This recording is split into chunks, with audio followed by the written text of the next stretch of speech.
Hey, welcome to the Everything SEO podcast. I'm Michaela, a stay-at-home mom of 3 who just happens to be in love with everything related to SEO, blogging, marketing, coffee, and we're shedding light into the many mystifying corners of search engine optimization and what that means for us service providers, small business owners, and bloggers. We're going to ditch the do-it-all narrative surrounding SEO and really sit down and craft strategies that are sustainable, but still get us those first page results. Now let's get cozy, grab your fave sweater and a cup of tea, and let's talk everything SEO. Hello, and welcome back to Everything SEO. Today, I just want to talk about a few ways that you can increase your visibility and improve your SEO for free, because I'm all about these quick little wins, and these really shouldn't take you very long. Like each one, you can spend maybe 10 or 15 minutes doing. Obviously, like the whole thing might take a while, but tackling it one at a time, and you'll kind of see what I'm talking about when I actually get to the main points. But these are such easy ways to like work on your SEO, and they don't take a lot of, you don't have to be very technical savvy or a great writer or anything like that. This is just mainly about like your SEO health. So let's go ahead and just go into them. So the first way, and I think I've actually talked about this in the past, but you're going to check for broken links on your website and fix any redirects. So one of the best ways to do this is go to Broken Link Check or brokenlinkchecker.com and just run your website through it. If you have an SEO tool, you could probably run it through that. Some of them have the option to, some do not. But they will kind of give you a heads up on like what pages are not working and what pages are working, and kind of help you in that way.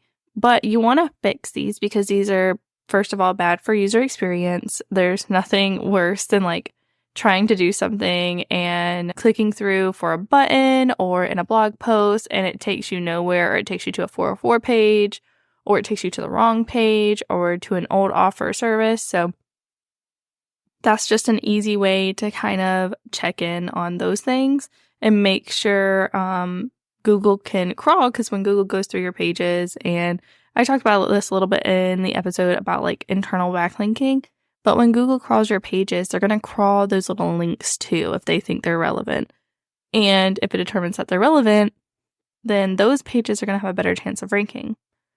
If those links are broken, you're going to lose that little benefit right there, because Google's going to go to that page and be like, why is this linked? Why are you linking to a 404 page? So that's also going to hurt you a little bit because you're linking to a 404. So you're not getting any value through this link for your website visitors. All right. Your second one is going to be updating an old blog post or web page to target a specific keyword. Now, don't stress the actual keyword research here, especially like if you're new to SEO and maybe you don't have the tools available. Just having a keyword in mind can really, really help improve your SEO on this part. So go back, update it for user experience. So making sure that, your paragraphs aren't too long, everything is relevant, all the information there goes along with like your main idea. Or if it's a page, making sure that all your content makes sense, that you're providing enough context for the information you're presenting. So if it's a services page, making sure that you're hitting all the different buyer types. So making sure that, you have information that's educational or informational about the actual service. Then you have stuff relating to the emotional transformation. And then you also have like social proof or statistics to kind of support that, because Google does kind of organize your content that way. So, and that provides value and you're improving your user experience. You're going to hear user experience a lot in this, because that's pretty much what we're working on here is user experience and kind of your off-page SEO. And that's what we're going to talk about in the next one, which is number 3. And it's going to be to join a trusted directory or online community. So a directory is pretty much anything where you're going to list your business, and it could also be called a business listing. But essentially you sign up for a directory or business listing and you can get a backlink along with like a little profile on their website. So great examples of this is the Remote Interactive Directory, Remote ID for short. They're a really nice niched, specifically for online businesses, directory to join. Google My Business, so your Google profile, that's actually technically a business listing or directory. It's just like much to higher scale than that. Or if you're listing your business on Yelp or anything like that is considered a business listing or directory.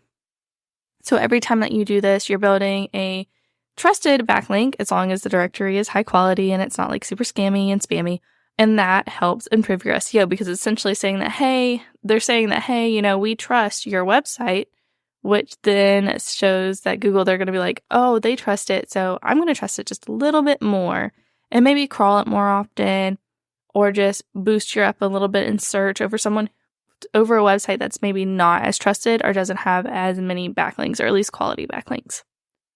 So number 4 is going to be guest posting. So the whole point of guest posting is to build backlinks, and it does the same thing as number 3, just in a different way. So this is great if you like to write, or maybe you have some time to set it aside to write, and you can actually get better backlinks because the weight of a guest post on another website in your niche versus a trusted directory, sometimes that guest post can outweigh the directory, but directories take a lot less time to fill out the information, but there is a cost there. Some of them are free, but some of them are paid. Some of the times it's like a one-off fee, or a monthly subscription. But back to the guest posting. Guest posting typically doesn't have a fee. Some do ask for a publishing fee. I don't actually recommend doing those unless you know that the weight of being in front of their audience is going to pay off, but you really shouldn't have to pay for those. But you're going to want to find a website with a blog that is in your niche and speaks to the same audience that you do. This could be your business bestie, or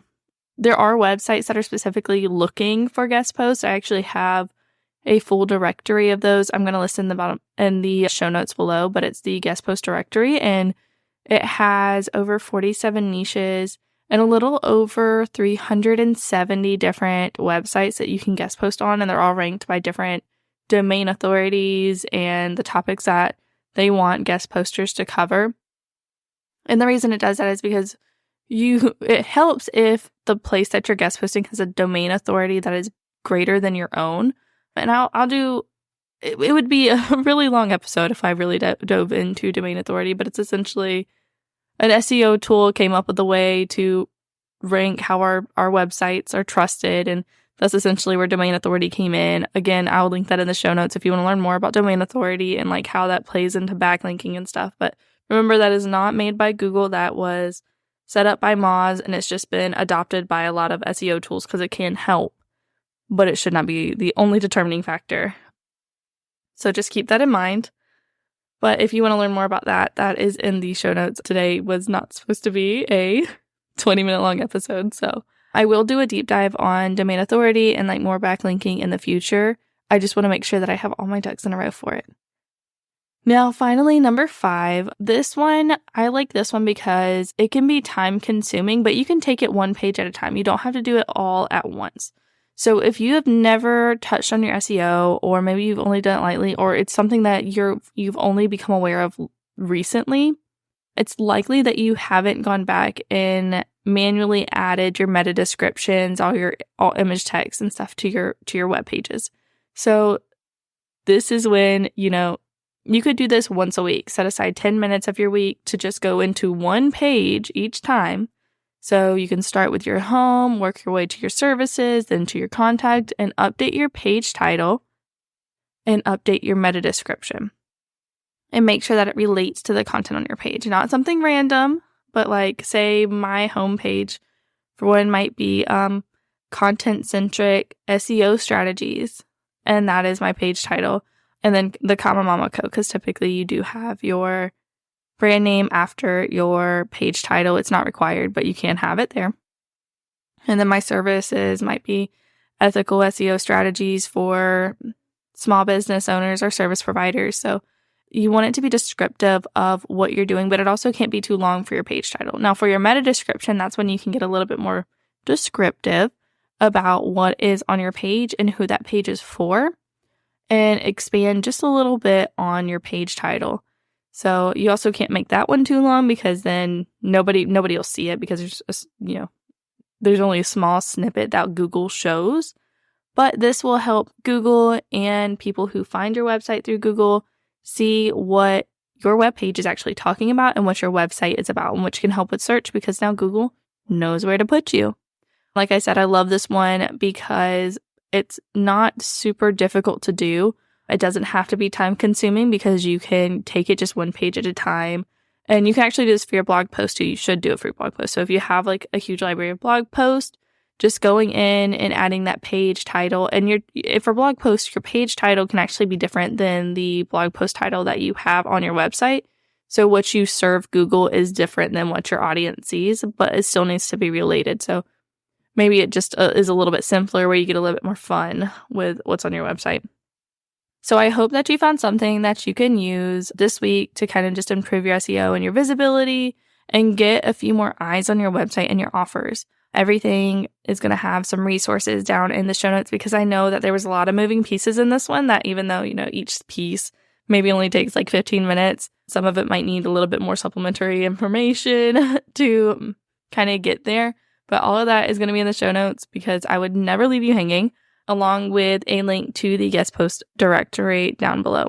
Anyways, I hope you have a great week. I cannot wait to see you next week. I am currently prepping for our series over the summer where I'm going to bring in some experts and kind of work our way from the ground up. I don't know if you were able to listen to one of my first episodes where I talk about 4 things you need to do before we can start your SEO blog.